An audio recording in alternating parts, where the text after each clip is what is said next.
universo. Al contemplar el sol, al contemplar las estrellas, vemos realmente cosas tan grandiosas. Sin embargo, Dios está en control también de las cosas pequeñas que acontecen en nuestras vidas. De tan pequeñas como un virus que en este momento, por cierto, está intimidando a toda la humanidad. Por eso el Señor nos manda a humillarnos. Por eso Pedro nos dice, inspirado por el Espíritu Santo, que debemos humillarnos. Humíllate, ríndete ante la poderosa mano de Dios, porque Él no va a permitir que seas probado más allá de lo que puedas soportar, porque simplemente Dios dice que pone a todo un límite. Dios establece un límite para todas las cosas. Dios permite que seamos nosotros llevados por circunstancias difíciles, vivamos en medio de circunstancias adversas, pero al mismo tiempo Él pone un límite a estas circunstancias. Por eso nuestra confianza y nuestros ojos tienen que estar puestos enteramente en el Señor. Descansa en la soberanía de Dios. Si solamente pudiésemos esto entender, recibir esta palabra en nuestros corazones, sé que nuestra actitud sería diferente en ese tiempo, pero es importante que descansemos en la soberanía de Dios. Ahora, no necesitamos tener todas las respuestas para las cosas que están pasando en el mundo. Sé que mucha gente dice, ¿por qué pasa esto? ¿Por qué Dios permite? Hay muchos porqués que surgen allí. La interrogación que están formulando las personas, la interrogante más bien que formulan las personas en todas las partes de este mundo. Nosotros no necesitamos tener una respuesta para todas las cosas que pasan en el mundo. Simplemente la parte nuestra es descansar en Dios, descansar en la soberanía del Señor, saber que Él es soberano sobre todas las cosas, saber que Él tiene el control de todas las cosas, saber que Él le puso un límite a todas las cosas. Es más que suficiente para nosotros descansar en Él, para estar tranquilos, para apoyarnos en Él, para dormir tranquilos y para vivir tranquilos nuestro día a día, porque Dios está con nosotros. La palabra en Isaías capítulo 26, verso 3 dice así: tú guardarás en completa paz aquel cuyo pensamiento en ti persevera, porque en ti ha confiado. Es una palabra preciosa que tenemos de parte del Señor este día, una palabra de aliento para tu corazón. Esto es lo que el Señor te está diciendo a ti, que Él va a guardar en completa paz a cuyo aquel pensamiento en Dios persevera. Y espero que este día realmente estés perseverando en el Señor, que tu pensamiento esté perseverando en el Señor y estés confiando en el Señor. Si tu pensamiento de continuo persevera en esta palabra del Señor, tu corazón va a tener paz. Sí, esa es la secuencia lógica de lo que nosotros vamos a vivir. Confiamos en Dios, perseveramos en el Señor, nuestra mente está permanentemente alimentándose la palabra del Señor. Al alimentarnos de la palabra del Señor, hay paz en nuestros corazones, hay confianza en nuestro ser entero, y por lo tanto vamos a vivir en paz, vamos a enfrentar en paz esta situación de adversidad que estamos viviendo. Claro que no es cómodo, no es confortable, sin embargo podemos tener paz aún en medio de los momentos más difíciles.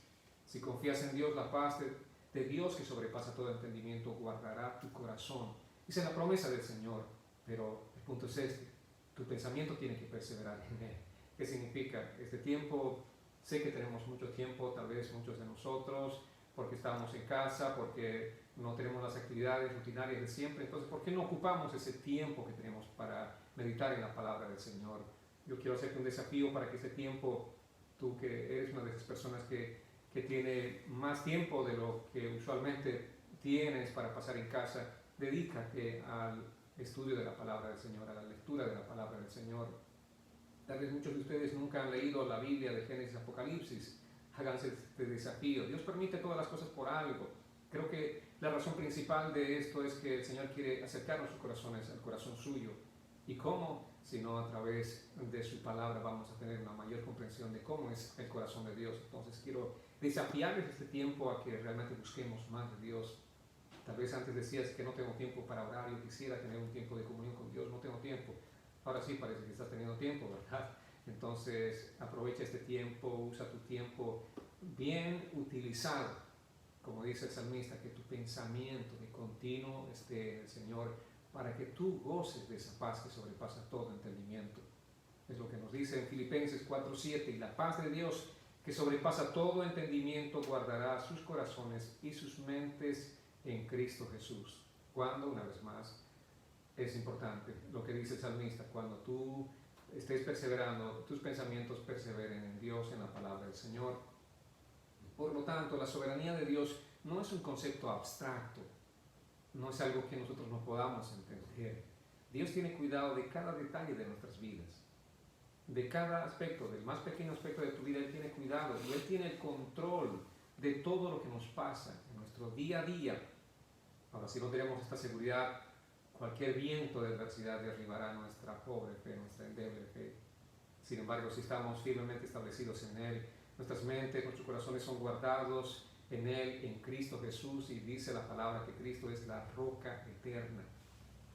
Ningún viento, ninguna tempestad puede mover una roca, a pesar de que esa roca esté cerca del mar o en medio del mar. Esa roca establece firmemente, es segura, esa roca permanece, esa roca es inconmovible. Esa es la roca que nosotros tenemos, que es Jesucristo. Es importante que perseveremos en Él. Nuestros corazones serán guardados en Él, nuestras mentes serán guardados en Cristo Jesús, que es nuestra roca eterna de salvación. Entonces, este día simplemente quiero alentarles a que busquemos realmente de parte del Señor, que tengamos esa seguridad en nuestro corazón, que permanezcamos en Él, en Cristo Jesús. Cuando tienes la seguridad del cuidado de Dios, sabes que Él va a utilizar cualquier adversidad para que Dios se glorifique en tu vida. Yo sé que mucha gente no quiere entender esta enseñanza porque piensan que, Dios definitivamente no puede usar una circunstancia difícil. Dios no puede traer o no puede permitir que pase una situación como la que estamos viviendo a nivel global. Pero sí, Dios permite la adversidad. ¿Para qué? Para glorificarse en tu vida. ¿De qué manera Dios puede glorificarse en tu vida? Cuando tú aprendes realmente a reconocer a Dios de la Biblia como tal es Él. Cuando te rindes delante de Él, cuando haces lo que Pedro nos está diciendo, humíllense bajo la poderosa mano del Señor para que Él los exalte a su debido tiempo. Si tú vives toda tu vida, dices que eres un creyente en el Señor Jesucristo, pero nunca te has humillado delante del Señor, realmente nunca lo has conocido y nunca has entendido el propósito de Dios. Pero una circunstancia como esta, una adversidad como esta, te va a llevar a rendirte delante del Señor, te va a llevar a humillarte delante del Señor. Así es como Dios se glorifica. Dios está logrando el propósito por el que Él ha dado su palabra. Y tú estás humillándote delante del Señor, entonces Dios se está glorificando en tu vida. ¿Saben que Dios también tiene un propósito para ti en la adversidad? No solamente bendigas a Dios, no solamente glorifiques a Dios cuando todas las cosas te salen bien, porque eso es lo primero que hacemos. Gloria a Dios, este día me fue muy bien, wow, qué maravilloso, mi familia, todos están bien, gloria a Dios. Pero no damos gloria a Dios cuando estamos enfrentando situaciones difíciles, situaciones de adversidad, ¿verdad? Porque tal vez por el tipo de enseñanza que tuvimos, nosotros no asociamos la adversidad con una situación o un motivo para dar gloria a Dios. Sé que muchos de nosotros venimos de iglesias donde se nos enseñó que el cristiano no puede pasar por adversidad, no puede pasar por necesidad, no puede pasar por escasez, no puede pasar por sufrimiento. Eso se nos dijo, se nos enseñó todo eso. Se nos dijo que el sufrimiento era la obra del diablo. Pero la Biblia dice que los sufrimientos tienen un propósito en nuestras vidas. Dios tiene un propósito a través del sufrimiento en nuestras vidas. Y este día quiero compartir un poco acerca de lo que esto implica. ¿Cuáles son estos propósitos del sufrimiento, de la adversidad en nuestras vidas? Un primer propósito del sufrimiento es que pone en evidencia nuestra pequeñez. Cada vez que pasamos por momentos difíciles, momentos de sufrimiento, inmediatamente reconocemos que somos pequeños. Ahora, lamentablemente todos los hombres, incluidos los cristianos, nos hemos creído los superpoderosos, ¿verdad? Cuando todo nos va bien, cuando tenemos dinero suficiente, cuando tenemos todas las cosas, nos creemos poderosos, nos creemos que estamos en control de todas las cosas en este mundo. Los no creyentes, por ejemplo, apoyados en su dinero, apoyados en la ciencia, en la tecnología, pueden conquistar la luna, pueden tratar de conquistar otros planetas y se creen superpoderosos. Se creen que tienen el control de todas las cosas. La ciencia, el avance, la tecnología, el conocimiento, todo eso lleva al hombre a creerse un Dios. Sin embargo, una situación de adversidad como la que estamos viviendo hace que todos puedan agachar su cabeza. Ahora, los creyentes no estamos lejos de creernos también que somos poderosos. Muchos creyentes apoyados en su conocimiento o en los dones que puedan tener. Sin embargo, las pruebas nos hacen ver a todos vulnerables, creyentes, no creyentes, todos venimos delante del Señor a reconocer nuestra vulnerabilidad, nuestra pequeñez. Saben que el hombre es soberbio por naturaleza Y Dios permite que el sufrimiento nos lleve a humillarnos delante de Él. Y es lo que Pedro nos está diciendo: humíllense bajo la poderosa mano del Señor. Solamente así podemos recordar que somos polvo. No somos otra cosa, no somos más que polvo. No somos los superpoderosos, somos solamente polvo. Y bueno, no lo digo yo, lo dice la palabra. Vayamos a Salmos capítulo 103, versos 14 al 17. Reitero, Salmos 103, 14 al 17. Dice: porque Él sabe de qué estamos hechos. Se acuerda de que solo somos polvo. El hombre como la hierba son sus días, como la flor del campo. Así florece. Cuando el viento pasa sobre ella, deja de ser, y su lugar ya no la reconoce. Pero la misericordia del Señor es desde la eternidad hasta la eternidad para los que le temen. Eso es lo que somos. ¿Qué somos? Simplemente somos polvo. ¿Qué somos? ¿Qué es el polvo? ¿Cuál es el tamaño? ¿Cuál es el poder que tiene el polvo? Nada. Y es importante por eso que tenemos que aprender a humillarnos delante del Señor y a reconocer la grandeza de Dios en todo tiempo. Dios quiera que realmente todas las circunstancias globales que estamos viviendo lleve a la gente, a las naciones, a humillarse delante del Señor. Nuestra oración va a ser de continuo, principalmente por continentes como el europeo, donde la gente se ha declarado atea, la gente ha declarado su independencia de Dios. Dijeron: no queremos saber nada de Dios, nosotros podemos vivir por nosotros mismos. Pero no solamente ellos, sino también, yo creo que todas las naciones del mundo, aún los propios cristianos, que dicen ser creyentes en Jesucristo, pero al mismo tiempo viven su vida a su propio estilo, con sus propios designios en su mente y en su corazón, y no buscando la voluntad de Dios. De esta manera nosotros hemos alejado a Dios de nuestras vidas, y nuestra oración tiene que ser para humillarnos, venir una vez más delante de Él, volver nuestros corazones delante del Señor, acercarnos a Él confiadamente. En 2 Corintios el apóstol Pablo decía así, el capítulo 1, versos 8 al 9: porque no queremos que ignoren, hermanos, acerca de nuestra aflicción sufrida en Asia, porque fuimos abrumados sobremanera, más allá de nuestras fuerzas, de modo que hasta perdimos la esperanza de salir con vida. De hecho, dentro de nosotros mismos ya teníamos la sentencia de muerte, a fin de que no confiáramos en nosotros mismos, sino en Dios, que resucita a los muertos. Bueno, parece que estas palabras de Pablo nos llevan a nosotros a entender lo que estamos viviendo en este momento. Él dice que la aflicción sufrida en Asia fue realmente una aflicción muy extrema. Dice: nosotros fuimos abrumados sobremanera. Gracias a Dios nosotros no estamos siendo abrumados sobremanera en este momento. Pablo dice que la aflicción que atravesó era sobremanera, más allá de nuestras fuerzas. Esto es realmente algo extremo. Podemos descansar bien al final del día nosotros.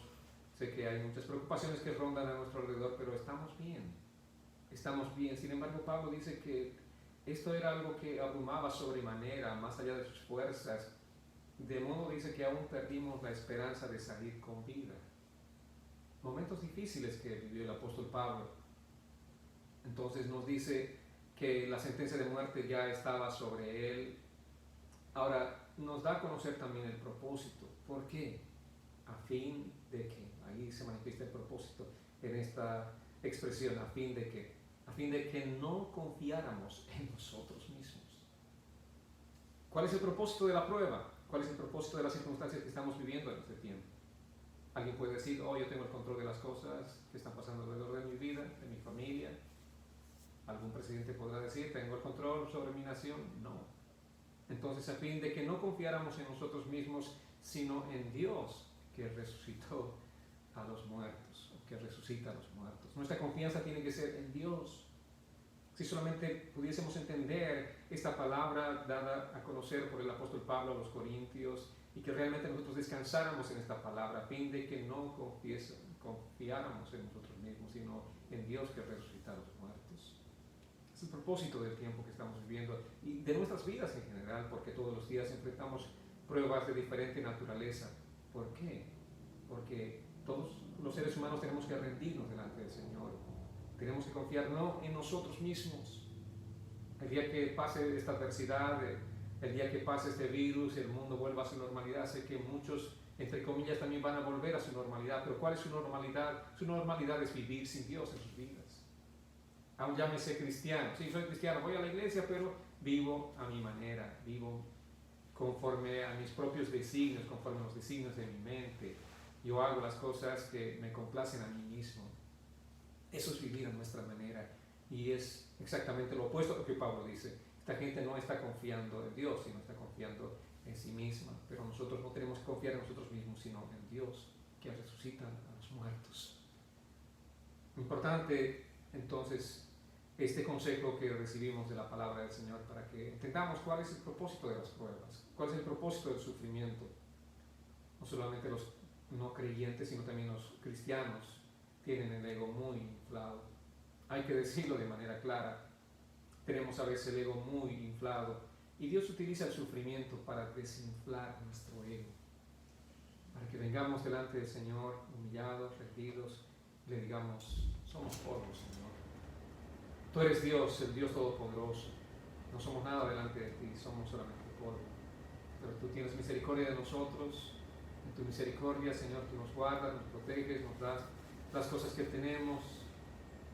Señor, queremos reconocer delante de ti nuestra verdadera condición. No somos poderosos ni somos grandes, solamente somos polvo delante de ti. El segundo propósito del sufrimiento es santificarnos. ¡Wow! ¡Qué importante! El sufrimiento nos ayuda a nosotros a crecer y madurar espiritualmente. Entonces, hasta aquí podemos decir bienvenidos los sufrimientos, ¿verdad? Porque ¿qué es lo que realmente debe interesarnos a nosotros como creyentes? ¿Vivir una vida cómoda, tranquila, o vivir una vida de santidad delante del Señor? Bueno, de hecho Dios dice que nosotros tenemos que ser santos, como Él es santo. Ese es el mandamiento que tenemos de parte del Señor y definitivamente es lo que tenemos que hacer, es nuestra propuesta de vida. Ese es el objetivo que tenemos que alcanzar. Nosotros, entre tanto, vivimos en nuestra peregrinación, en nuestro pasaje por este mundo. En Hebreos, el capítulo 12, versos 10 al 11, dice: Él nos disciplina para nuestro bien, para que participemos de su santidad. Importante este pasaje de la Escritura. Él nos disciplina para nuestro bien. ¿Para qué? Dice: para que participemos de su santidad. ¿De qué otra manera podemos llegar a ser santos si no hay sufrimiento en nuestra vida? Dice: al presente ninguna disciplina parece ser causa de gozo, sino de tristeza. Sin embargo, a los que han sido ejercitados por medio de ella, vale decir, por medio de la prueba de la disciplina, después les da fruto apacible de justicia. Entonces aquí tenemos el propósito. Ninguna disciplina parece ser causa de gozo. ¿Qué situación de aflicción puede ser causa de gozo? Yo sé que en este momento no podemos decir: oh, sí, estamos gozándonos por lo que estamos enfrentando a nivel mundial. No. O sea, hay tristeza por lo que estamos pasando. Sin embargo, a los que han sido ejercitados en medio de estas pruebas, después que pase esta situación difícil, lo que va a traer a nuestras vidas será un apacible fruto de justicia. ¿Qué significa esto? Que nosotros tendremos un poco más la mente de Cristo, habremos crecido un poco más en este proceso de santificación que estamos viviendo. Seremos un poco más santos de lo que somos en este momento cuando pase el tiempo de la prueba. Saben que Dios usa la adversidad, Dios usa las aflicciones, Dios usa el sufrimiento para que tú y yo maduremos en el Señor. Es el propósito que Dios tiene con todas las pruebas que estamos enfrentando. Un cristiano que no enfrenta pruebas no madura. No, así de simple. Un cristiano que no enfrenta pruebas no va a madurar, no va a crecer espiritualmente. Solamente las pruebas nos llevan a nosotros a madurar. Este es el único camino que tenemos para madurar y crecer espiritualmente. El sufrimiento es como el martillo del escultor.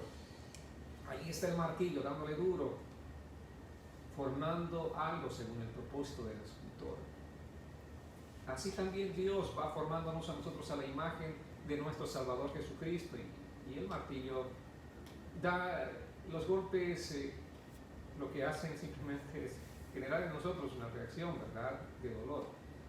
Claro, pero finalmente hay un resultado que es una obra que Dios está formando, está forjando en cada uno de nosotros. Entonces, recordemos esto. Mi propósito, un segundo propósito del sufrimiento es llevarnos a nosotros a vivir una vida de santidad, de santificación. El tercer propósito del sufrimiento es identificarnos con Cristo. Bueno, uno tras otro. Realmente los propósitos son uno, diría, mejor que el otro, ¿verdad? Más consistentes para nuestra vida cristiana. Y en 1 Pedro capítulo 2, versos 20 al 21 dice así: pues qué mérito hay si cuando ustedes pecan y son tratados con severidad lo soportan con paciencia, pero si cuando hacen lo bueno sufren por ello y lo soportan con paciencia, esto halla gracia con Dios, porque para este propósito han sido llamados, pues también Cristo sufrió por ustedes, dejándoles ejemplo para que sigan sus pasos. Tremendo, ¿verdad? El propósito del sufrimiento es identificarnos con Cristo. De hecho, ¿por qué nos llamamos cristianos? Porque somos seguidores de Cristo, porque nos identificamos con Cristo. Eso fue lo que primero marcó en la vida de aquellos discípulos de Jesucristo, aquellos seguidores de Jesucristo. Por eso la gente los denominó, no fueron ellos mismos que se denominaron cristianos, sino que la gente los denominó cristianos porque eran idénticos a Jesucristo en su proceder, en su forma de hablar, en su forma de ser. ¿Por qué? Porque tenían ejemplo de Cristo. Entonces el propósito del sufrimiento es que realmente pongamos a Cristo como el ejemplo de nuestras vidas. Tenemos a Cristo como el ejemplo a seguir en todos los aspectos de nuestra vida, incluido el sufrimiento. Si vamos a seguir el ejemplo de Cristo, sigamos el ejemplo de Cristo también en el sufrimiento. No solamente en las bendiciones, no solamente en las victorias, pero también en el sufrimiento. Por eso dice 1 Pedro 5:6, humíllense pues bajo la poderosa mano de Dios para que Él los exalte a su debido tiempo. Cristo fue sometido a mucho sufrimiento, pero Él fue exaltado en el tiempo de Dios. Cuando Dios cumplió el propósito por el que Cristo vino a este mundo, cuando Él estableció todo lo que tenía que establecer, Él fue exaltado. Por eso dice la palabra que toda lengua confesará, toda rodilla se arrodillará delante de Él, confesando que Cristo es el Señor. Pero primeramente Él tuvo que sufrir, tuvo que venir a este mundo y humillarse y sufrir un tipo de sufrimiento que nosotros todavía no podemos entender, un sufrimiento extremo. Y Pedro nos dice que nosotros tenemos que seguir el ejemplo de Jesús, también en esto. También en el sufrimiento, no solamente en las glorias, no solamente en las victorias, pero también tenemos que seguir el ejemplo de Cristo en el sufrimiento. Tenemos que aprender a humillarnos como Cristo se ha humillado. Cristo nos dejó ese ejemplo al sufrir y humillarse por nosotros. Y así como Él fue exaltado a su debido tiempo, Pedro dice que nosotros también seremos exaltados a nuestro debido tiempo. Dios tiene el tiempo para nosotros, para sus hijos. Vendrá, llegará ese día, el día de la exaltación. Ahora, el tiempo de nuestra exaltación o nuestra recompensa no va a ser aquí en la tierra. Les voy anticipando, porque hay un tipo de predicación de muchos pastores que llevan a la gente que ahora es tu día, este es el día de tu exaltación. Saben que en el mundo que sus hijos tendrán aflicción. Vale decir, entre tanto vivamos en este mundo, no vamos a ver el día de nuestra exaltación. No. Entre tanto, sigamos por nuestro peregrinaje por este mundo. Nosotros vamos a estar sometidos a diferentes tipos de angustias, de sufrimientos. Creo que lo que estamos viviendo simplemente es un principio de dolores. Creo que lo dije ya en unas veces anteriores, pero es el principio de dolores, y creo que tenemos que estar realmente preparados ahora para lo que vendrá, lo que el mundo deparará para nosotros en el futuro. Y si esta situación es realmente ya complicada para muchas personas, está haciendo colapsar la fe de muchos incluso, cuanto más las circunstancias realmente mucho más adversas que enfrentaremos en este mundo. Por eso nuestros corazones tienen que estar preparados. Esta simplemente es una preparación, un examen sencillo de parte de Dios, digámoslo en un sentido. Los exámenes más complicados vendrán más adelante. ¿Cómo está respondiendo tu corazón ahora? Si ahora no estás respondiendo con una buena nota, si no estás pasando esta prueba, este examen con una buena nota, más adelante yo sé que mucha gente maldecirá el nombre de Dios, lo dice la palabra en Apocalipsis, al ver tanto sufrimiento. Pero los que aprenden a confiar en el Señor, los que aprenden y entienden lo que dice la palabra del Señor, que nuestro peregrinaje por esta tierra no es un peregrinaje donde recibimos exaltación, sino sufrimiento, pruebas, dificultades. ¿Por qué? Porque vivimos en un mundo que es totalmente adverso a Dios, un mundo ajeno a Dios. Y la misma naturaleza dice, gime en contra de la maldad del hombre. Y eso es lo que estamos viviendo. Tenemos que entender esto, amados. Entre tanto estemos en este mundo, vamos a enfrentarnos a sufrimientos de diferente naturaleza, de diferente índole. Más adelante tal vez nos enfrentaremos al hambre, nos enfrentaremos a enfermedades, nos enfrentaremos a la propia persecución por causa de nuestra fe en Jesucristo. Vendrán días de mucho sufrimiento, como el apóstol Pablo mismo narró. Él dijo que cada día era simplemente algo así como una supervivencia para él, porque ya perdía la esperanza de vida. Tal vez hoy muera. Llegaba al final de la noche y podía recostar su cabeza, no sé si en una almohada, en una piedra, pero podía decir gracias Dios, sí, realmente sobreviví hoy más por tu misericordia. Es así como él vivía, es así como vivían los creyentes en el primer siglo. Sus vidas pendían de un hilo permanentemente. Nosotros no estamos viviendo situaciones extremas como las que vivieron estos creyentes, pero si ellos pudieron confiar en el Señor, si ellos pudieron aferrarse al Señor, también nosotros podemos, porque tenemos el mismo Espíritu. El Espíritu Santo de Dios que moraba en ellos también mora en nosotros. El Espíritu Santo que moraba en Pablo también mora en nosotros. El Espíritu Santo que moraba en Esteban también mora en ti. Es el mismo Espíritu que mora en nosotros. Ahora, ¿cuál es la diferencia? Ellos sabían que debían identificarse con Cristo, no solamente en las glorias, pero también en el sufrimiento, y así lo hicieron. Se identificaron con Cristo en el sufrimiento, y esto los llevó a ellos más bien a darle la gloria y la alabanza al Señor cada vez que enfrentaban los sufrimientos. ¿Y nosotros qué estamos haciendo? ¿Estamos dando gloria y alabanza al Señor? ¿O nuestro ánimo cada vez va siendo sumergido a una depresión, a una situación de desesperación? Amados hermanos, quiero este día animarles para que realmente pongamos nuestra confianza y nuestro corazón en Dios. Pongamos nuestra confianza totalmente en el Señor y en su palabra. Él es fiel y justo. Todo lo que Dios ha prometido en su palabra, Él lo va a cumplir. Amén. Él es fiel. El día de nuestra recompensa se acerca. Pero les dije, no será aquí en la tierra. El día de nuestra recompensa sí se está acercando con la venida de Cristo. Y Cristo viene pronto. Todas las situaciones que estamos viviendo a nivel global simplemente nos están dando a conocer que Cristo viene pronto. Entonces sí, viene el día de nuestra exaltación. Está cada vez más cerca el día de nuestra exaltación, pero es en la venida de Cristo. Cuando Él venga por su iglesia, nosotros seremos exaltados. Ahora nos toca humillarnos, ahora nos toca sufrir, soportar las diferentes circunstancias. Pero Pedro decía, esto es algo que no tiene comparación con la gloria venidera.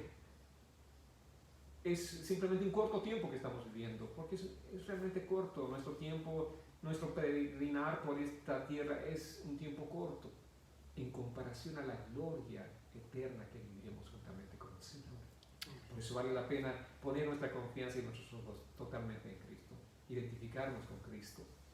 Yo sé que mucha gente dice, ¿dónde está Dios? ¿Por qué permite que suframos? Dios vino al mundo, Él se humilló, Él sufrió, y sufrió más que cualquiera de nosotros. Y dice que nosotros tenemos que tomar su ejemplo para también soportar con valentía los sufrimientos. Así que hagamos eso como creyentes en Jesucristo. Hagamos eso, pongamos nuestra mirada en el Señor y entendamos que también, entre tanto estemos en el mundo, sufriremos. Pero les recuerdo que la recompensa está cada vez más cerca para nosotros. Y un cuarto propósito del sufrimiento es que el sufrimiento nos hace más compasivos. Esto es algo que también Dios va trabajando en nuestras vidas. Cuando sufrimos somos más compasivos con las personas. Especialmente en el área en el que hemos sufrido, ¿verdad? Yo sé que a muchos de ustedes les ha tal vez tocado esta parte de sus vidas, han pasado por esto. Muchas veces, aún como creyentes, nos enorgullecemos por el conocimiento de la palabra o por algún nivel espiritual que tenemos y nos creemos más que muchas personas. Somos muy teólogos, tenemos tanto conocimiento de la palabra del Señor, pero lo que no hay es compasión en nosotros. Vemos a las personas como unos viles pecadores simplemente, o vemos a los creyentes inmaduros que están luchando con el pecado y de poco los vamos mandando al infierno. Sin embargo, no somos compasivos, pero el sufrimiento nos permite a nosotros ser realmente personas muy, muy compasivas.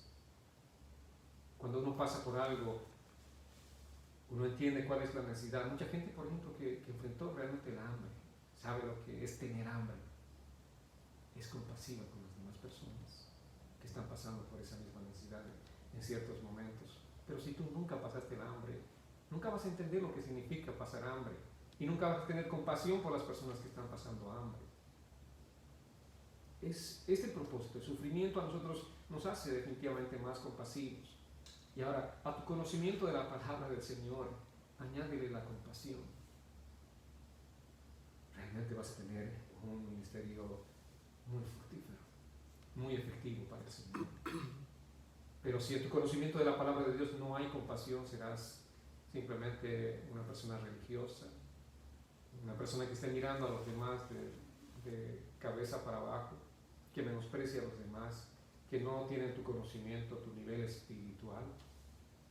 Sin embargo, cuando somos compasivos con las personas, cuando tenemos un corazón compasivo, podemos ver como Jesús veía aquellas multitudes como ovejas sin pastor. Podemos ver la necesidad de las personas. Y Pablo nos dice así en la segunda carta de Corintios, capítulo 1, verso 4, el cual nos consuela en todas nuestras tribulaciones para que también nosotros podamos consolar a los que están en cualquier aflicción, dándoles el consuelo con que nosotros mismos somos consolados. Bueno, aquí nos da a conocer el propósito. Dice el cual, ¿quién? Dios nos consuela en todas nuestras tribulaciones. Cuando estamos pasando momentos difíciles, momentos de angustia, recibimos la consolación de Dios. ¿Cuántos están ahora mismo viviendo esto? Están enfrentando situaciones difíciles en su vida. Y saben que hay algo glorioso. Vamos a recibir la consolación de parte del Señor. Ahora, hay un propósito. Estamos siendo consolados por el Señor y el apóstol Pablo dice, ¿para qué? Para que también nosotros podamos consolar a los que están en cualquier aflicción. Amén. Uno es consolado para consolar. Uno es fortalecido para fortalecer. Uno es edificado para edificar. Uno tiene conocimiento de la palabra para enseñar a otros ese mismo conocimiento de la palabra. Ese es el propósito, amados.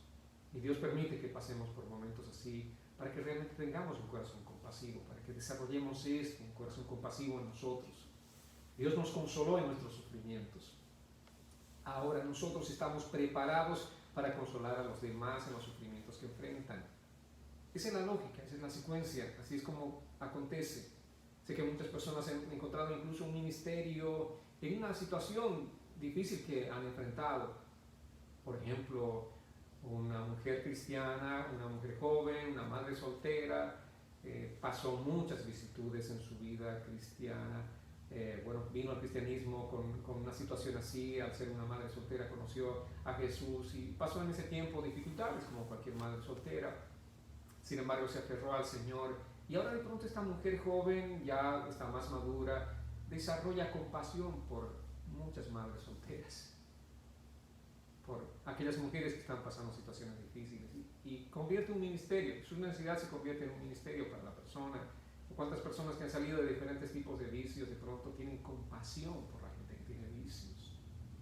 Uno que no ha pasado por eso ve, menosprecia tal vez a la gente, los mira con mucho menosprecio, pero alguien que ha salido de ese mundo no lo va a ver así como la mayoría de nosotros que no hemos estado en esos lugares. Ese es el propósito del sufrimiento, nos lleva a tener realmente un corazón compasivo.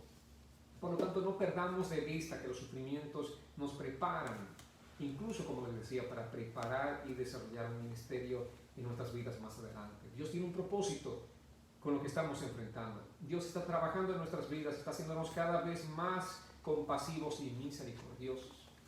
Y es lo que tenemos que desarrollar en nosotros, así como Cristo, siguiendo el ejemplo de Cristo en los sufrimientos, pero también en ese corazón compasivo que Él tenía. Porque el solo conocimiento de la palabra a veces nos hace arrogantes. Necesitamos tener compasión en nuestros corazones. ¿Y cómo tener la compasión? sino hasta que uno empieza a vivir momentos de sufrimiento, es como realmente uno está siendo moldeado por el Señor en esta área de nuestras vidas. Empezamos y aprendemos a ser compasivos. El quinto propósito del sufrimiento es que nos lleva a tener la mente centrada en Cristo. Tenemos una mente cristocéntrica. Ya no somos humanistas, vale decir, la gente en este tiempo vive para sí misma. El centro de todo, el eje de todo es uno mismo, es el hombre mismo. Y muchos cristianos están viviendo no el cristianismo, sino el humanismo. Dicen ser cristianos, Dios tiene que hacer todas las cosas que, bueno, ellos creen que tienen que alcanzar en esta vida, en este mundo. Dios y todos tienen que alinearse alrededor del eje que son ellos mismos, del eje que es su propia vida, sus oraciones y todo lo que hacen es en función de ellos mismos. Entonces, ellos son ese eje sobre el cual, o alrededor del cual giran los demás planetas, incluido Dios. Así es como muchos cristianos viven. Pero el tener una mente cristocéntrica es totalmente diferente. Esto es lo que implica realmente el cristianismo. El apóstol Pablo dice, ya no vivo yo, mas Cristo vive en mí. Y lo que ahora vivo en la carne, lo vivo en la fe del Hijo de Dios. O sea, lo que vivo en mi humanidad, ya no lo vivo para mí mismo, sino lo vivo para Dios. Él es el todo en mi vida. Si muero para Él, muero. Si vivo para Él, vivo. Eso implica tener la mente de Cristo, una mente cristocéntrica. Y es lo que realmente en este tiempo tenemos que comprender, amados hermanos. Que este sacudón que estamos viviendo a nivel global nos lleva a nosotros como cristianos a entender que debemos vivir por Cristo, para Cristo y no para nosotros mismos. No vivamos para nosotros, no vivamos en función de las cosas de este mundo, porque el mundo es pasajero. Por eso el apóstol Pablo nos dice en la carta a los Colosenses que pongamos la mira allá arriba. Pongamos nuestra mirada en el Señor. Allí, esa es la perspectiva correcta de un cristiano. Y eso es tener la mente de Cristo. Tu mente siempre está puesta en las cosas de arriba, no en las cosas de este mundo. Y Dios no tiene que ser aquel ser que hace cosas en favor de tus propios sueños, de tus propios deseos, de tus propios propósitos de vida. No, es al revés, que tú eres el que tiene que vivir en función de los propósitos de Dios, en función de todo lo que Dios quiere hacer con tu vida. Eso es lo que tenemos que entender, eso es tener la mente de Cristo. Y la palabra dice así en Hechos capítulo 5 versos 40 y 41: y después de llamar a los apóstoles, los azotaron y les ordenaron que no hablaran más en el nombre de Jesús, y los soltaron. Los apóstoles pues salieron de la presencia del concilio, regocijándose de que hubieran sido considerados dignos de sufrir afrenta por su nombre. Qué impresionante, esta gente no vivía para ellos mismos. Ellos no estaban autocomiserándose, no estaban diciendo, pobrecitos de nosotros que nos han azotado por ser creyentes. No, ellos estaban dando gloria al Señor. Se regocijaron. Qué hermoso. Hoy fuimos azotados, hoy fuimos golpeados. Pero no por nosotros, sino por Cristo.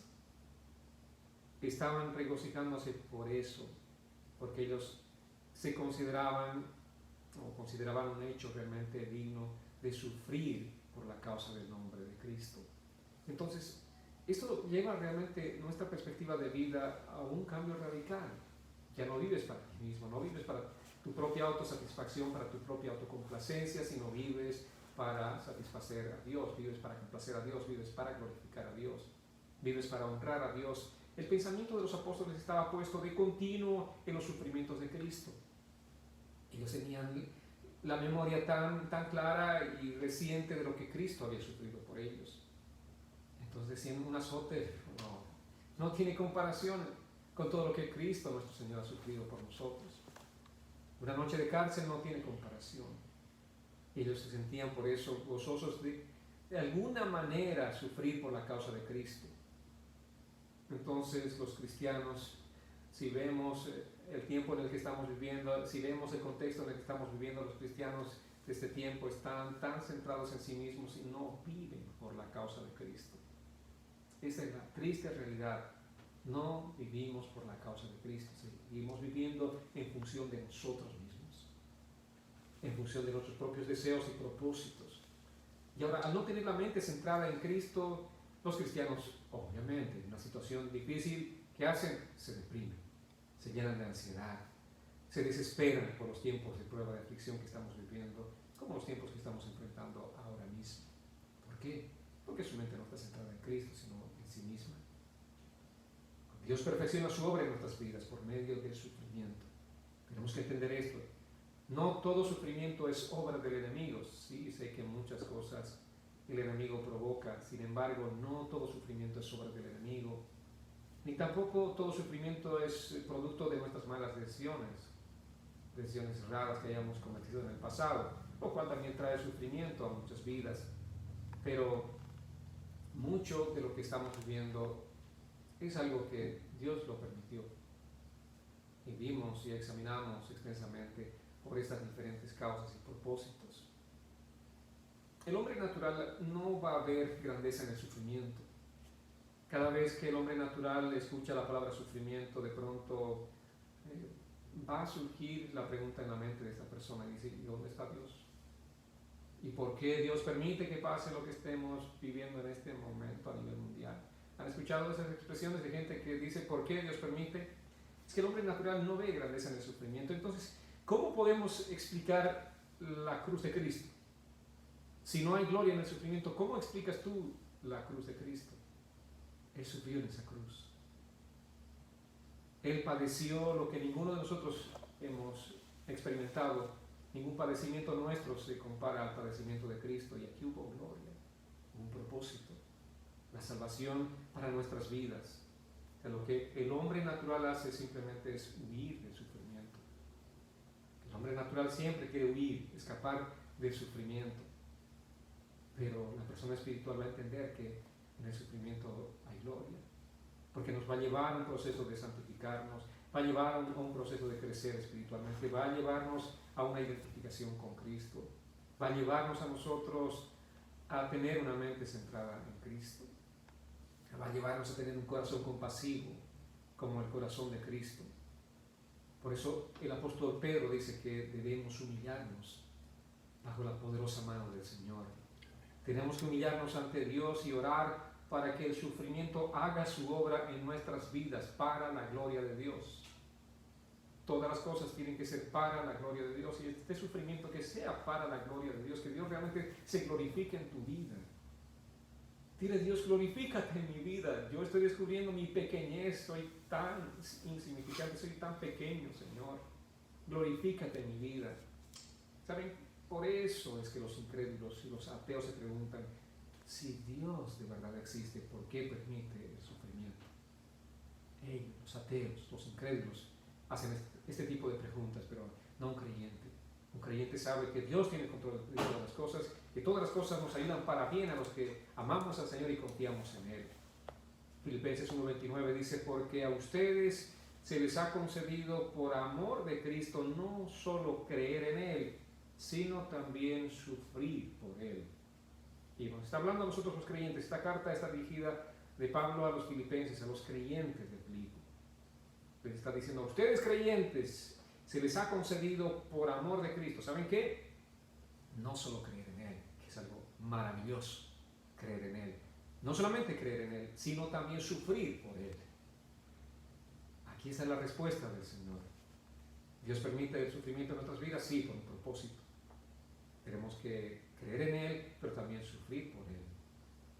Y si nuestro corazón está puesto en Él, si nuestros ojos están puestos en Cristo Jesús, no interesa nada, absolutamente lo que podamos enfrentar. Los discípulos enfrentaron esto. Situaciones difíciles, realmente sus propias vidas fueron una ofrenda de sacrificio para Dios. Finalmente muchos de ellos murieron. La historia en los primeros siglos narra por lo menos de unos 5 millones de muertes de creyentes que fueron mártires de Jesucristo. Y para ellos fue un gozo, una alegría entregar sus vidas a Dios. ¿Cómo estamos viviendo nosotros? Dios utiliza las situaciones difíciles para perfeccionar su obra en nuestras vidas. Dios quiere perfeccionar su obra en tu vida. Personalicemos este mensaje. Dios quiere hacer algo especial en tu vida. ¿Cuál va a ser tu respuesta a las circunstancias que estamos enfrentando ahora mismo? No solamente estamos en esto por algo que apareció de la nada, por una cosa sin causa, sin propósito. Dios tiene un propósito en todo esto para nosotros. Yo sé que para el mundo en general, pero para cada uno en particular. Y todos tenemos que preguntarnos, Señor, ¿cuál es tu propósito para con mi vida en este momento? Y Jesús es nuestro ejemplo e inspiración para seguir en todo momento. Vayamos a 1 Pedro capítulo 2, versos 22 y 23. Dice, el cual, está hablando de Cristo, el cual no cometió pecado, ni engaño alguno se halló en su boca, y quien cuando lo ultrajaban no respondía ultrajando. Cuando padecía no amenazaba, sino que se encomendaba a aquel que juzga con justicia. ¿Quién no merecía sufrir? Había un solo hombre que no merecía sufrir en este mundo. ¿Quién era ese hombre? Jesús. Correcto. Él no merecía sufrir, pero dice el cual, a pesar de que no cometió pecado, que no hubo engaño en su boca, cuando lo ultrajaban no respondía ultrajando, cuando padecía no amenazaba, dice, sino que se encomendaba a aquel que juzga con justicia. ¿Qué es lo que tenemos que hacer nosotros? ¿Verdad que cualquiera de nosotros merece sufrir? Todos nosotros merecemos sufrir. El único que no mereció sufrir fue Jesucristo, pero él sufrió. Por eso la palabra dice, dándonos ejemplo a nosotros, para que pongamos nuestro corazón en él. Y así como Jesús se encomendaba, dice, que juzga con justicia. ¿Quién juzga con justicia? Dios, el Padre. Nosotros también tenemos que encomendarnos a Él. Tenemos que rendirnos delante de Él. Jesucristo no mereció sufrir. Nosotros sí merecemos sufrir. Y aunque Él no mereció sufrir, Él sufrió sin quejarse. Agarran el punto, Jesús no se quejó. Y recuerden, Jesús es nuestro ejemplo. ¿Qué estamos haciendo nosotros? ¿Estamos quejándonos tal vez por las circunstancias que estamos viviendo? ¿Hay queja en nuestro corazón? El único que no merecía pasar sufrimiento, pero sufrió, no se quejó. Sigamos el ejemplo de Jesús. Pero todo esto tiene que ver con poner nuestra mirada en Dios, en confiar en Él. Porque el momento en que pongas tu mirada en ti mismo, en tus circunstancias, entonces la queja va a surgir, van a sufrir muchas emociones a tu alrededor, surgirán de lo profundo de tu corazón, de miedo, de desesperación, hasta de pánico, cuando tú dejes de mirar a Dios. Pero si tu corazón está en Dios, tu mente persevera en Dios, entonces la paz de Dios, que sobrepasa todo entendimiento, gobernará tu vida. Importante realmente que entendamos la palabra del Señor. Amados, no nos quejemos. Dios ha prometido protegernos en medio de la adversidad. Que este tiempo no sea de quejas, sino un tiempo de alabanza, un tiempo de acercarnos a Dios, un tiempo de confiar en el Señor. Dios ha prometido protegernos. Él lo ha dicho en su palabra. Y sigamos, por cierto, que dice el verso 7, estamos en 1 Pedro, capítulo 5, verso 7, dice, echando toda su ansiedad sobre Él, porque Él tiene cuidado de ustedes. Una vez más, esta carta dirigida a los creyentes. ¿Qué tenemos que hacer en tiempos de adversidad? Dice, tenemos que echar toda nuestra ansiedad sobre Él. ¿Sobre quién? Sobre Dios, sobre Cristo. Tienes que echar toda tu ansiedad sobre Él. El hecho de que esté diciendo echen su ansiedad sobre Él significa que los cristianos en aquel tiempo también experimentaban tiempos de ansiedad. Entonces, esta carta de Pedro nos da a conocer de que nosotros también podemos experimentar algún nivel de ansiedad en nuestras vidas. La palabra ansiedad en el texto original significa ser llevado en diferentes direcciones. Es decir, simplemente una vida que no tiene solidez en sus decisiones. Hoy dices sí, voy por aquí, mañana no, mejor por allá.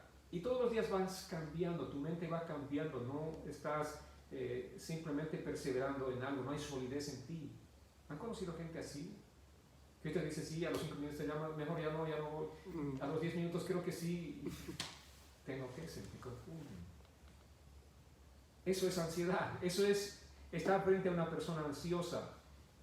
No hay paz en su corazón, su mente está a 1000 por hora, está ahí como una licuadora a 1000 por hora, está viviendo en ansiedad. Pero gracias a Dios, nosotros los cristianos, cuando nos sentimos ansiosos, podemos echar toda nuestra carga en Dios. ¿Por qué? Porque Él tiene cuidado de nosotros. La palabra en Salmo 55, verso 22, creo que esta es la palabra de la cual el apóstol Pedro, el apóstol Pedro está apoyándose, dice exactamente como el pasaje parecido que acabamos de leer en 1 Pedro 5:7, dice: echa sobre el Señor tu carga y Él sustentará, o Él te sustentará. El Señor no deja a sus fieles caídos para siempre. Eso es lo que estaba mencionando Pedro en el 5:7, 1 Pedro 1:5-7. Entonces nos dice: echemos sobre el Señor nuestras cargas. ¿Por qué? Porque Él nos sustentará. ¿Quién te va a sustentar en este tiempo? Jesús. Sé que tu pensamiento está preocupado por las cosas que va a pasar, no solamente por la enfermedad en sí, por el virus en sí, pero por las cosas, como la comida, como la casa, como el vestido. Pero el Señor dice: echa sobre tu carga y Él te sustentará. Amén. Amén. ¿Y qué más nos dice para reforzar este mensaje? El Salmo dice: el Señor no deja a sus fieles caídos para siempre. Permite que pasemos dificultades, pero no te va a dejar caído para siempre. Es cierto que la ansiedad puede venir sobre los creyentes, ahora solamente que no permitas que esa ansiedad se quede para morar en ti. Algún momento sí, un día de esos puede estar con mucha ansiedad, pero que no sean 2 días, 3 días, 4 días, una semana, un mes, un año viviendo en ansiedad. No. Algún momento llega esa angustia en nuestro corazón, pero no podemos vivir en angustia permanente. Por eso dice la palabra: echa sobre el Señor tus cargas, porque Él te sustentará. Es lo que tenemos que hacer. Tenemos que orar, tenemos que clamar al Señor, entregarle a Él nuestras preocupaciones, entregarle nuestros pensamientos ansiosos. Cuando llegan esos ataques a tu mente de tensión, de preocupación, ¿qué tienes que hacer? Cuando hay ese bombardeo literal en tu mente de pensamientos de angustia, de temor, ¿qué tienes que hacer sino llevar en oración delante del Señor? Y descansar en Él, sabiendo que Él te sustentará, sabiendo que Él tiene cuidado de ti. Es lo que dice la palabra del Señor. Dios permite que la ansiedad nos lleve a buscarlo más a Él. Es el propósito del Señor. Por tanto, enriquezcamos nuestra comunión con Dios. Que este tiempo sea un tiempo glorioso para nuestras vidas en el sentido de buscarlo más a Él. Y sean los tiempos de ansiedad cuando nosotros más nos acercamos a Dios. Si disponemos nuestro corazón para Él. Como al principio decía Pedro: humíllense. Si tú te humillas, este va a ser el tiempo más glorioso de tu vida. Estos días difíciles a nivel global van a ser los días más bendecidos de tu vida, porque te acercarán más a Dios. Cuando estamos bien, cuando todo a nuestro alrededor está tranquilo, no vemos la necesidad de buscar a Dios, ¿sí o no? ¿Sí? La gente ni siquiera tiene la necesidad de congregarse, de buscar la palabra del Señor, no. Pero cuando las cosas no están bien, entonces los corazones recién se empiezan a inquietar y a buscar a Dios. Nos ponemos a buscar a Dios. Pero cuando todo va bien, Dios está en segundo plano, en tercer plano, el último de nuestras prioridades. Sé que en este tiempo la gente de verdad está empezando a buscar a Dios. Gloria a Dios por eso. Todas las cosas tienen un propósito. Y ese es el propósito: que Dios sea glorificado en los corazones de las personas. ¿Cuántos pueden reconocer que están pasando un tiempo de ansiedad en su vida? Ahora mismo, en este mismo instante, ¿cuántos pueden reconocer con valentía y decir: sí, yo estoy pasando un tiempo de ansiedad en mi vida? Bueno, no los pregunto para avergonzarlos, sino para que echemos nuestras cargas en el Señor, para que confiemos en Dios. Pero dice sí, que los cristianos pueden pasar también por situaciones de ansiedad, pero ¿qué tenemos que hacer? Echar sobre el Señor todas nuestras cargas. Porque si persistimos en vivir con ansiedad, lo que estamos haciendo simplemente es desconfiar de Dios. Estamos diciéndole a Dios: no creo que seas digno de confianza, no creo que esta palabra sea verdad, Señor. Pero tú echar tus cargas sobre el Señor, al echar tu ansiedad delante del Señor, estás diciéndole a Dios: creo en ti. Creo que tu palabra es fiel, creo que tu palabra es verdadera. Creo, Señor, que tú eres el que sustenta mi vida a través de tu palabra. Creo en ti, Señor. De esa manera estás renunciando a la incredulidad, estás echando la incredulidad de tu vida, de tu corazón, estás creyéndole al Señor, estás creyendo la palabra del Señor. Estás haciendo a Dios en tu corazón un ser realmente confiable, una persona confiable. Por eso este día quiero decirte que conviertas tu preocupación en una oración. Sé que tienes muchas preocupaciones. Que cada una de esas situaciones o motivos de preocupación se conviertan en una oración. ¿Estás preocupado por el sustento, por la comida? Que ese sea un motivo de oración para pedirle a Dios. Sabes que necesito comer.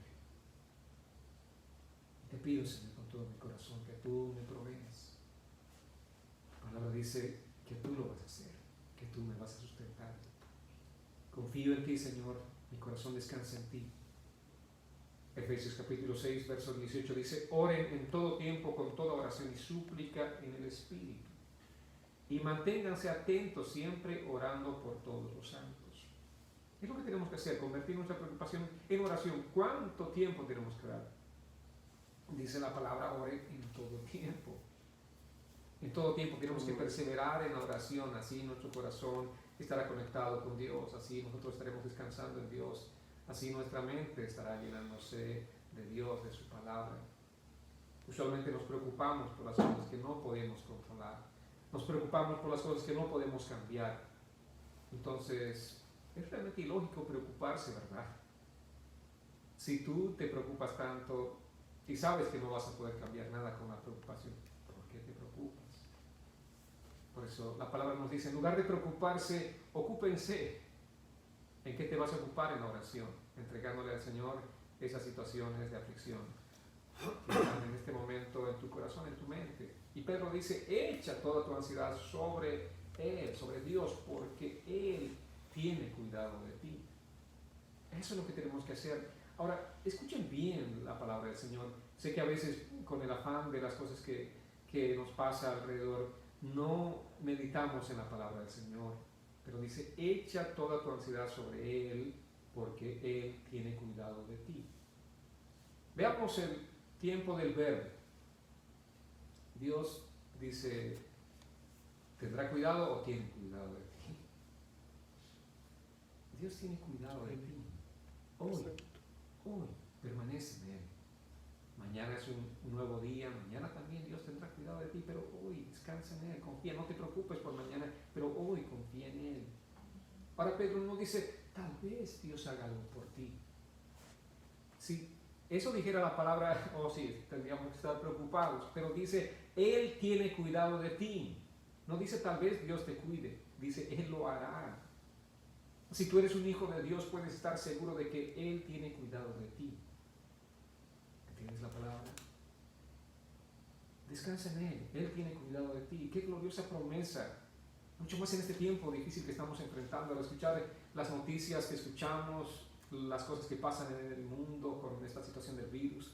Podemos descansar en esta promesa maravillosa de Dios, porque Él tiene cuidado de sus hijos. No es una probabilidad, es una afirmación. Él tiene cuidado de ti. ¿Lo crees? Dios tiene cuidado de ti. Este tiene que ser un bálsamo precioso para nuestras vidas en este tiempo, ¿verdad? Un bálsamo de la palabra, un aceite de la palabra que refresca nuestro ser. ¿Cómo es posible que Dios, el creador, el sustentador de las galaxias, tenga cuidado de nosotros, que somos tan pequeños, que somos polvo de la tierra? Eso es lo más maravilloso, es lo más asombroso. Dios tiene cuidado de nosotros. Ese Dios grande y poderoso tiene cuidado de nosotros. Lucas, en el capítulo 12, versos 6 y 7 dice, no se venden 5 pajarillos por 2 moneditas, y sin embargo ni uno de ellos está olvidado ante Dios. Es más, aún los cabellos de la cabeza de ustedes están todos contados. No teman, ustedes valen más que muchos pajarillos. Una palabra que simplemente creo de parte de Dios viene como a sacudirnos de nuestro letargo. Cuando estás dormitando, alguien viene y te sacude, y eso es lo que Dios está haciendo. No se venden 5 pajaritos o 5 pajarillos por 2 moneditas. Sin embargo, ninguno de ellos está olvidado por Dios. No, Dios no se olvida de ese pajarito insignificante. Para nosotros es insignificante, pero no para Dios. Y si Dios tiene cuidado de ese pajarito que apenas vale unos centavos, ¿cuánto más tú que eres un hijo de Dios? Realmente puedes creer en el Señor, puedes descansar en esta palabra, en esta promesa del Señor. Dios dice, no temas, tú vales mucho más que esos pajarillos, no temas. Si Dios tiene cuidado de esas criaturitas tan pequeñas, ¿cuánto más de ti? Oremos. Padre, queremos darte gracias por tu palabra, te alabamos, te bendecimos, te agradecemos, Señor, por esta palabra de ánimo, de fortaleza que traes a nuestro ser, a nuestro espíritu este día. Señor, si recibimos simplemente en nuestra mente la palabra, estoy seguro que no va a ser productiva, no va a ser fructífera. Y seguiremos viviendo en nuestra desesperación, en nuestra angustia. Pero si recibimos en nuestro espíritu esta palabra, Señor, allí sí nos fortaleceremos, Señor. Ahí sí veremos la diferencia. Veremos el fruto de esta palabra en nuestras vidas, Señor. Fruto de apacible justicia se manifestará en nuestras vidas, Señor. Fruto de fe, Señor. Porque la fe viene por el oír, por tu palabra. Señor, que esta palabra realmente sea insertada en lo más profundo del corazón de cada uno de mis hermanos, cada persona que ha estado siguiendo la transmisión de este mensaje. Que se haga conforme a tu rica misericordia, que se haga conforme a tu gran propósito, Señor. Padre, tú sabes y conoces la condición de cada uno, Señor, de nosotros.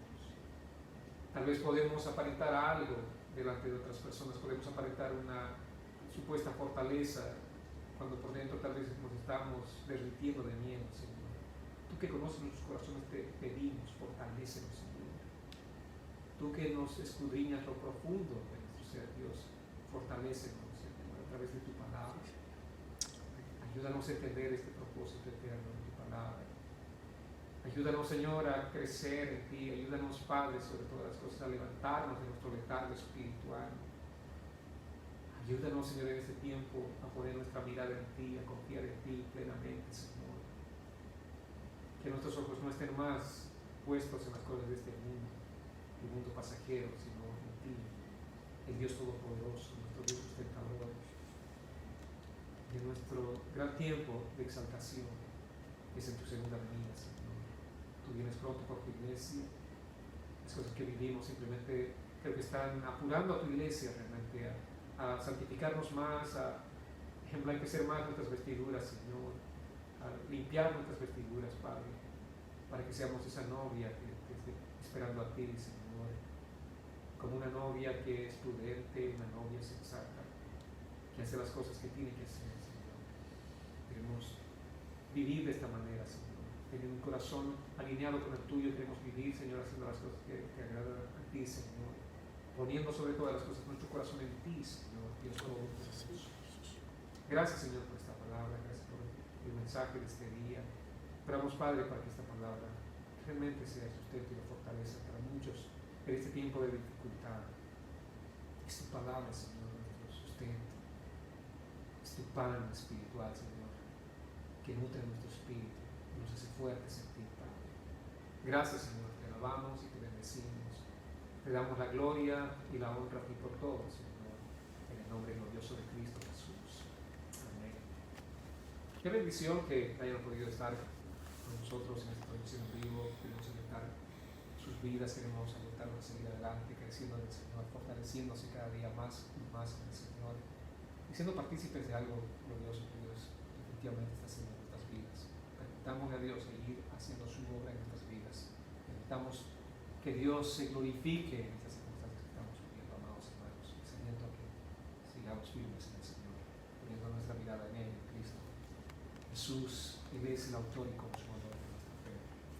Bueno, también quiero invitarles en este tiempo a todas las personas que pueden ser partícipes de algo que el Señor pone en sus corazones, como dijo el Señor, que es darle a Él de lo que Él nos ha dado durante la semana, conforme hemos sido bendecidos esta semana, conforme tú has sido bendecido por el Señor esta semana, en su fidelidad.